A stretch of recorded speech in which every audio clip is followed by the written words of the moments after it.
تبارك الذي بيده الملك وهو على كل شيء قدير الذي خلق الموت والحياة ليبلوكم أيكم أحسن عملا وهو العزيز الغفور الذي خلق 7 سماوات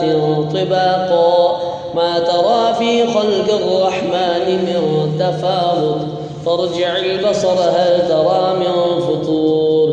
ثم ارجع البصر كرتين ينقلب إليك البصر خاسئا وهو حسير ولقد زينا السماء الدنيا بمصابيح وجعلناها رجوما للشياطين وأعتدنا لهم عذاب السعير وللذين كفروا بربهم عذاب جهنم وبئس المصير إذا ألقوا فيها سمعوا لها شهيقا وهي تفور تكاد تميز من الغيظ كلما ألقي فيها فوج سألهم خزنتها ألم يأتكم نذير قالوا بلى قد جاءنا نذير فكذبنا وقلنا ما نزل الله من شيء إن أنتم إلا في ضلال كبير فقالوا لو كنا نسمع أو نعقل ما كنا في أصحاب السعير فاعترفوا بذنبهم فسحقا لأصحاب السعير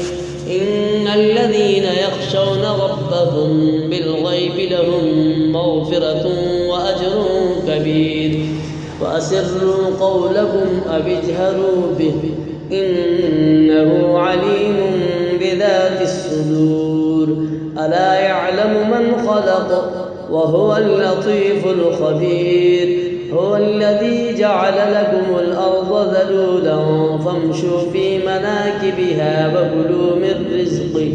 وإليه النشور أأمنتم من في السماء أن يخسف بكم الأرض فإذا هي تمور أم أمنتم من في السماء أن يرسل عليكم حاصبا فستعلمون كيف نذير ولقد كذب الذين من قبلهم فكيف كان نكير أولم يروا إلى الطير فوقهم صافات ويقبض ما يمسكهن إلا الرحمن إنه بكل شيء بصير أمن هذا الذي هو جند لكم ينصركم من دون الرحمن إن الكافرون إلا في غرور أمن هذا الذي يرزقكم إن أمسك رزقه بل لجوا في عتو ونفور أفمن يمشي مكبا على وجهه أهدى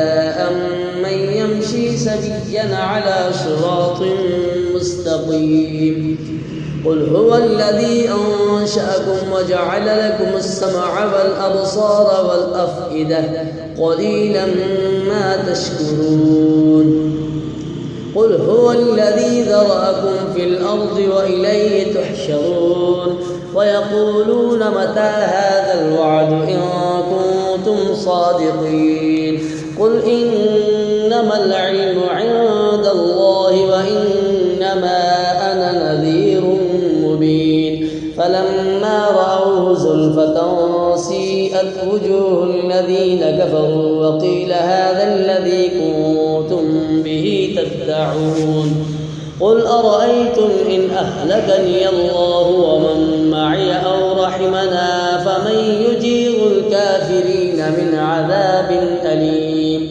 قل هو الرحمن آمنا به وعليه توكلنا فستعلمون من هو في ضلال مبين قل أرأيتم إن أصبح ماؤكم غورا